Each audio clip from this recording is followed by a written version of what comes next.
Right now at noon, votes are counted. Election yesterday in Missouri and Oklahoma. We'll have the details. And we're in for a breezy, cloudy day. Temperatures are cool as well. Plus, hundreds of students make their way to Fort Scott High School for the annual career fair. The 4 states' most watched news starts now. Ballot questions that will impact your taxes, streets, and schools are answered. Voters in both Missouri and Oklahoma went to the polls yesterday to decide on local issues. In many communities, those included tax proposals. This is KOAM News at noon. I'm Elise Noe. We begin our coverage with the Joplin proposition to extend an existing 3/8% sales tax for 12 years. It would fund capital improvements such as street projects. That proposal passed by a vote of 2,141 to 1,391. Carl Junction voters were asked to extend an existing tax to fund an $18.5 million school bond. Proposition Kids passed easily, 1,424 to 539. A school bond was also on the ballot in Rich Hill. It called for a tax hike. Voters said yes to that idea. A sales tax proposal in Barton County was to provide central dispatching for various emergency services such as fire and ambulances. 60% of voters said yes to that plan. Ballots in Nevada, Missouri included a $15 million revenue bond proposal for the waterworks and sewer system. Voters apparently liked that idea, and the vote was 517 to 243. The White Rock Fire Protection District proposed a plan that would change its funding formula, increasing sales tax while reducing property taxes. That proposal passes. Voters in Fidelity, Missouri accepted a plan to impose a half-cent sales tax for economic development. Voters in a number of communities considered a so-called use tax that typically imposed on certain goods and services that are not subject to a sales tax. Jasper County voters approved that use tax proposal by a wide margin. A use tax proposal also appeared on Carl Junction ballots. More than 1,100 votes were cast, and it appears to fail narrowly by 3 votes.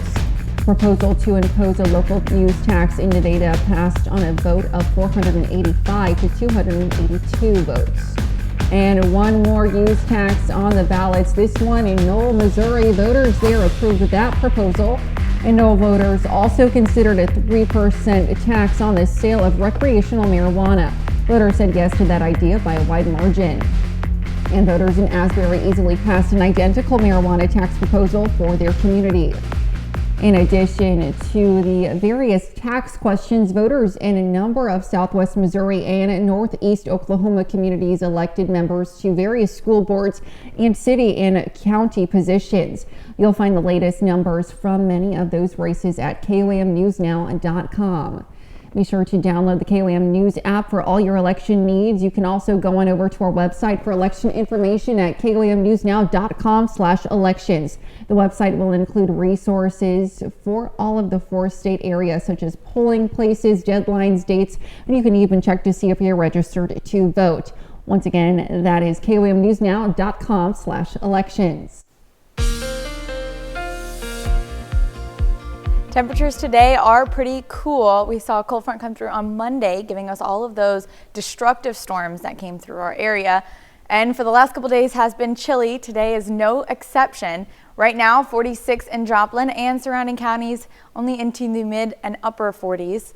We have pretty fast winds, northwest 17 miles per hour and gusts up to about 25 to 30 miles per hour. So it is going to be a bit breezy today. Those winds will continue throughout the afternoon around 5:30 p.m. They start to diminish a little bit, and then by evening time, that's when most of the winds have completely cleared out of here.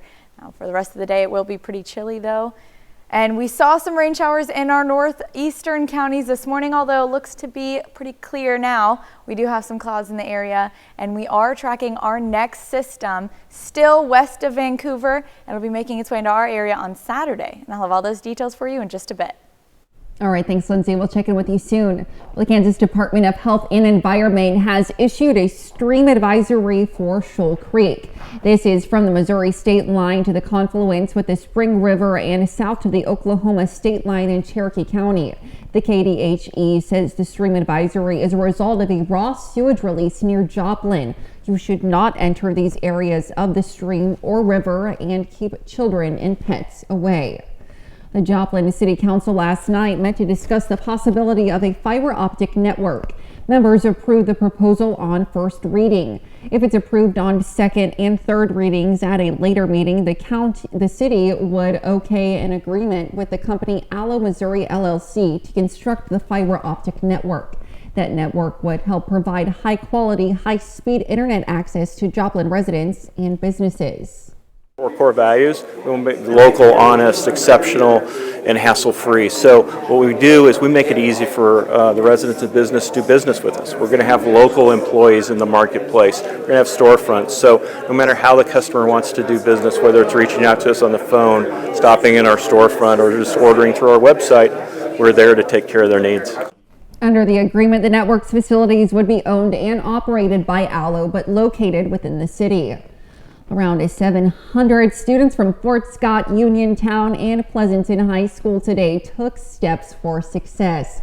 Students gathered at Fort Scott High School for the third annual Skills USA Annual Career Fair. Over 100 businesses and organizations were able to help students discover career opportunities in the area and what educational requirements they might need to be prepared for future employment opportunities. We're hoping for students to become more aware of their future, and I just want kids to know that they have other options. It's not just like I have to go to college or I have to go to trade school. Like some of these people didn't go to college, and I think that it's really, really important that kids know that they have choices. This year's career fair ran from 8 a.m. to noon at the Fort Scott High School gym. The city of Fairland, Oklahoma broke ground on a brand new Boys and Girls Club of Ottawa County. Funding for the project came through a partnership with the Cherokee Nation. The size of the new building will serve current kids as well as kids on the waiting list, and as one official said, kids in the future. We will be able to expand services in this current facility. Right now, in the space we're serving kids in, we're at capacity and we have a waiting list, and we really don't want that. We want enough space to serve all of the kids who need it here in Fairland, and so the opportunity to have more square footage to serve more kids is a big deal for us. And so this building, the moment we open, will alleviate that waiting list. The new Boys and Girls Club is scheduled for its grand opening this August. And coming up, the strongest earthquake in 2 decades rocks Taiwan, and the impact is felt hundreds of miles away. And later with Mr. Food, we're making lemon chive asparagus in the Mr. Food Test Kitchen. Stick around, we'll be right back.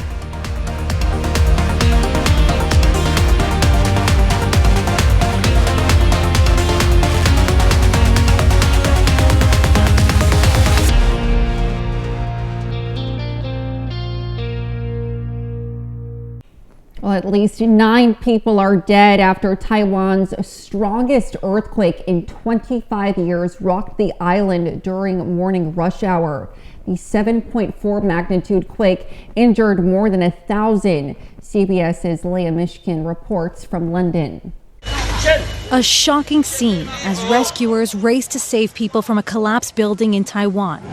This dramatic video shows the moment it fell. The deadly earthquake hit as commuters were making their way to work and school on the island of 23 million people. Landslides and debris shut down highways. The impact so strong it was felt in neighboring China, sending school children running. Others in Taiwan took cover with protective gear.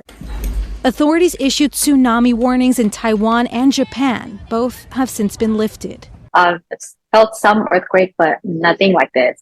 Yoli Seipang had just arrived from California. She was in her hotel room when the 7.4 magnitude quake woke her up. The whole room was shaking. Crews have worked around the clock to rescue dozens of people trapped inside buildings, tunnels, even a coal mine. As night fell in Taiwan, authorities warned of more tremors in the days ahead. And the White House said the U.S. is ready to offer assistance. Leah Mishkin, CBS News, London. Still to come on KOAM News at noon, Mr. Food. It's spring, and that means it's a great time to take advantage of one of the best food buys in the market. And we'll take a full look at your forecast right after the break. I hope everyone has had a wonderful start to your Wednesday. Temperatures today are going to be pretty cool, but it is looking to be like a pretty nice day outside. We've got some clouds in the area, and temperatures are right now still in the 40s, only getting up to the low 50s across the region. So maybe a little bit chillier than what you would particularly want, but we don't have any more rain. We saw a few showers in our northern counties, although most of that's pretty cleared out. We do have some clouds still, but we don't see any more rain until Saturday. The system that we're tracking is still west of Vancouver. It'll be making its way into our area Saturday late afternoon, early evening time, and we're going to get some thunderstorms with that, but it won't be anything too severe or long-lived, just for the overnight hours on Saturday. What you can expect today, pretty windy still, and clouds do continue to increase throughout the day. Temperatures only getting up to about 53 degrees today, and those wind chill values are also going to feel pretty cold. Due to that cold front we had that came through on Monday, we went from a high of 75 on Monday down to a high of 48 on Tuesday, and that continued to drop as we moved through the week. Now, today we are seeing temperatures reaching the 50s, and we're starting to warm up after this. That may not be too great for fire weather, though.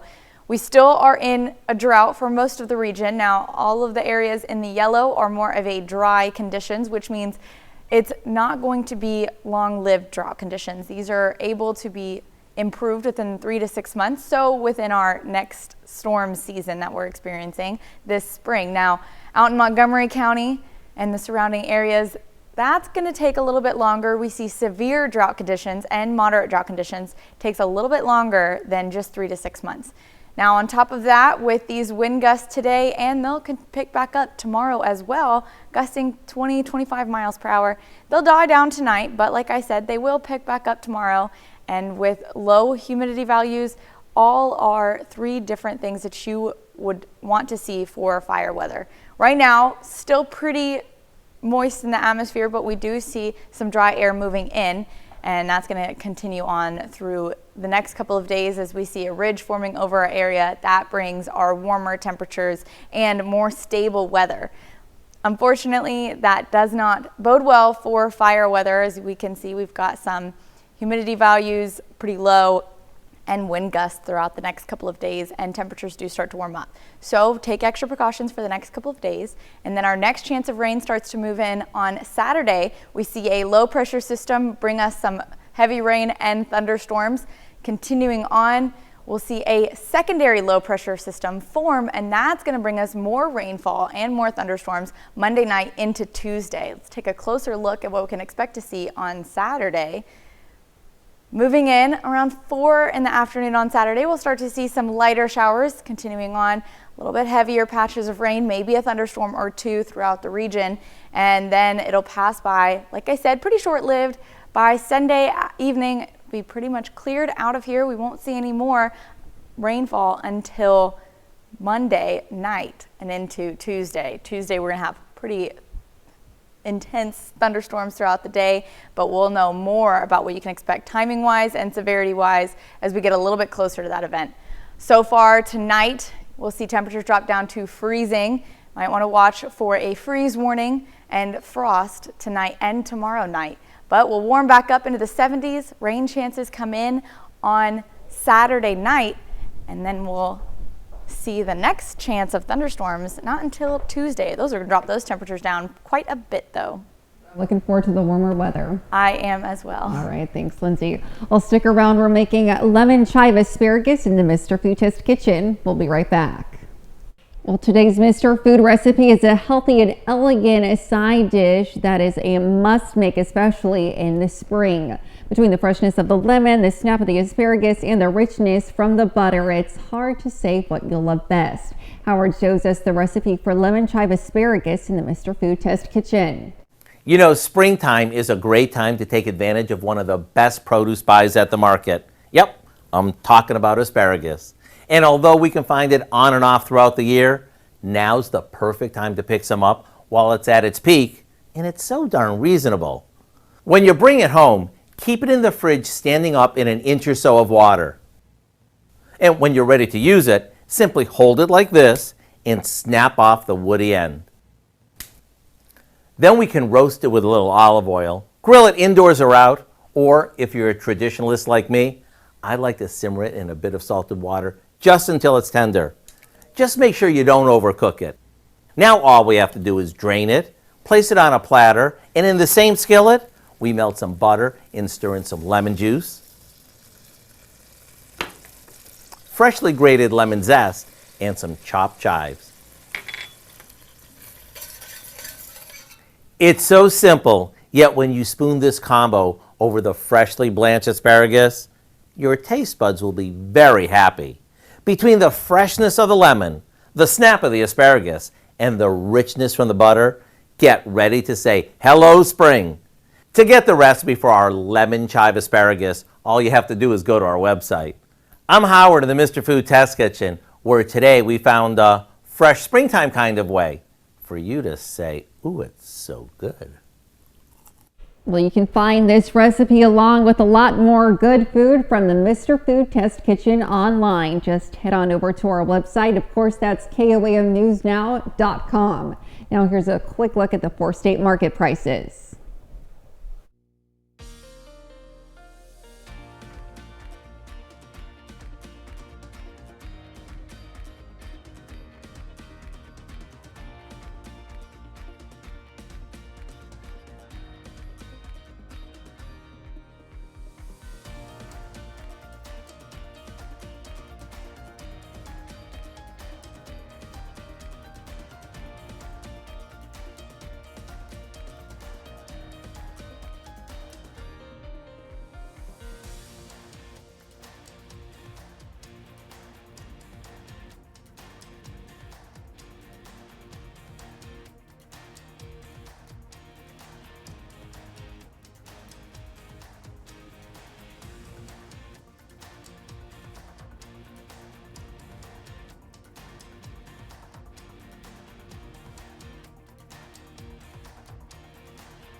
Today's Ag Report is brought to you by Eubanks Equipment, your local AeroQuick dealer.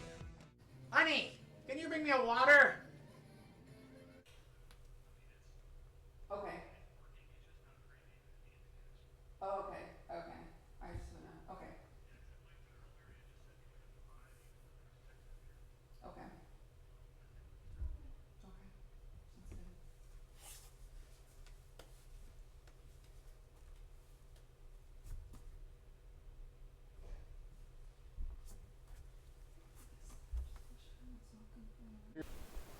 Well, today we're going to have pretty windy conditions. Clouds increase as well, so it's going to feel a little bit chillier today. Temperatures drop down to near freezing tonight, so you might expect some frost as you're getting ready for your day on Thursday. Next couple of days look pretty nice, and then our next chance of rain comes in Saturday afternoon. I'll certainly be looking forward to those next few days ahead of us. Oh, I will for sure. And Dow, what do you have for us this evening? A lot's coming up at 5. For starters, the popularity of women's sports is exploding like never before. We're going to take a look at how sports bars are changing how they do business to meet the growing number of fans and the growing demand. Plus, reactions to the capital sales tax in Joplin that funds capital improvements, such as street projects, which passed in last night's election, and how the ongoing teacher shortage is impacting schools in the 4 states, and why schools are considering 4-day school weeks to combat that shortage. Hope you join us for those stories. A lot more, of course. It's all coming up today on KOAM News at 5. Absolutely. Lots to look forward to tonight. Thanks, Dow. Well, that's the news for now. Thank you for joining us on KOAM News at noon. We'll, of course, see you right back here at 5. Until then, have a great rest of your day.